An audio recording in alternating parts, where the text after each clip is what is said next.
This video is a reply, or a generalized reply, to a comment that I got recently on the What is Loosh video that I did about 2 years back now. It's quite a popular one on my channel.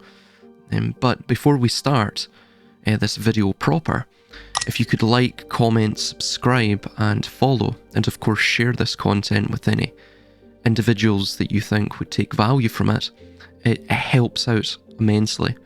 And I would be very appreciative of that. So, to get into the video proper. Natalist or anti-natalist? That is the question of this video.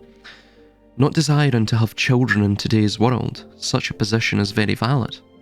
The world is far from normal, and subjecting another living being to this maelstrom of never-ending chaos can appear cruel. I just postulate that, though cruel, perhaps it is necessary for psycho-spiritual development to understand the contrasting forces and find, amidst that chaos, the pathway of temperance concealed between the extreme polarity, the anti-natalist position that has arisen within the diverse neo-Gnostic circles, those who seek knowledge of self and its matryoshka-like interrelation with the workings of the cosmos, thus of God, seems to be predicated upon the seeking of some quasi-Epicurean utopia, where all is right in the world, suspended in the harmony of serene tranquility, beyond the bounds of the demiurgos. Above all else, I find this position to be rather flimsy, and without knowledge of the greater profundity at work within this gauntlet of the material world, the crucible of the Godhead, wherein each of us, viewing the tree of life from a singular and yet narrow angle, are each but the fractalized fragments of the holistic pleroma, the fullness of this Godhead, who is autonomously concocting this dream with all of its layers of involuntary reverie. The lower will seek to rise to meet the upper, and the upper will seek to descend to meet the lower, and each do so because they demand knowledge of the self from the cacophony of motioned images that radiate into and out of view like a momentary flash in the pan. In any dream, all that exists is the now, and to dwell on the aspirations of the future or the regret of the past fails to understand the true teleology or functionality of the dream itself. It is to parse us, these fractalized fragments of the Godhead, the pure potential that is undifferentiated and unmanifested, and to congeal us into a series of epiphanies for the Godhead to thus know of itself. To dwell in the past and in the future, to become attached to the pleasures or the avoidance of discomfort, is but another angular aspect of the materialism that we so intend to repulse, and it leads us to become lost in the dream, to be committed a prisoner to the involuntary and autonomous confines that are perpetually established within the endless and labyrinthian canvas of this abyssal dream. That which constitutes the Mercurius, the prima materia of the dream, the nuclei of chaotic transformation, birthing endless cycles of illusion, for it is the occulted liquid and a liquid metal that comprises both the key to the door and the bars to the cell. No generation has ever had it easy. Such is the format and nature of life, and its teleology is designed to produce, from the darkness of this involuted state, a more consciously evolved fragment that shall, at the end of all time, establish the full totality of the mosaic of the pleroma of God. Only knowledge can rescue us from ignorance. Only the light can beat back the darkness, and if we fail to light the torch and refuel the flame by the new blood of those who seek God, then the world will surely descend into the belly of the beast.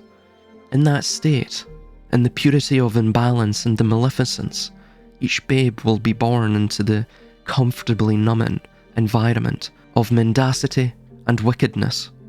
In this state, we make it infinitely more difficult for each cycle, each generation, to know of the truth, and we, in our cowardly exercise of sticking our collective heads in the sand, stand to aid most propitiously the very evil that we hypocritically claim to oppose. Hardship maketh the man. The full panoply of experience emboldens and underlines the spirit. For everything is truly but a drop within the sea of eternity, yet the nurturing of the blossom of the soul takes both the unbearable fire of the baptizing sun and the mortifying immersion of the asphyxiating deluge of water. If we hold that the act of learning is sacred, that seeking the knowledge of God's greatness is our sacrament, and that the love of ignorance is the most callous of all sins, then we owe to ourselves and every fractal essence of God that has ever been or will ever be, to maintain the balance of light and dark through producing those who yearn for knowledge and those who will courageously shine a light into the midst of the darkness. The tension of the Piscean fish, which tightens and carries the rigidity of the knot through the conflict of polarity, one frantically swimming up river to the vertical of heaven, and the other swimming along the horizon of the earth, are requisite to maintain the balance of the dream. For truly, it is only within the dream that the self can be fully understood, the delving into the deepest recesses of the psyche, the descent into the underworld, of facing the black mirror, that we can fully awaken from our cosmic slumber and glean the answer to the age-old question, who am I? The root of the tree, that which drives the growth of the mental branch and bodily leaves, can only be known in its concealed and chthonic state by descending into the underworld of darkness that resides below the conscious ground. To illuminate the darkness and to integrate the shadow is the key to all spiritual and intellectual pursuit.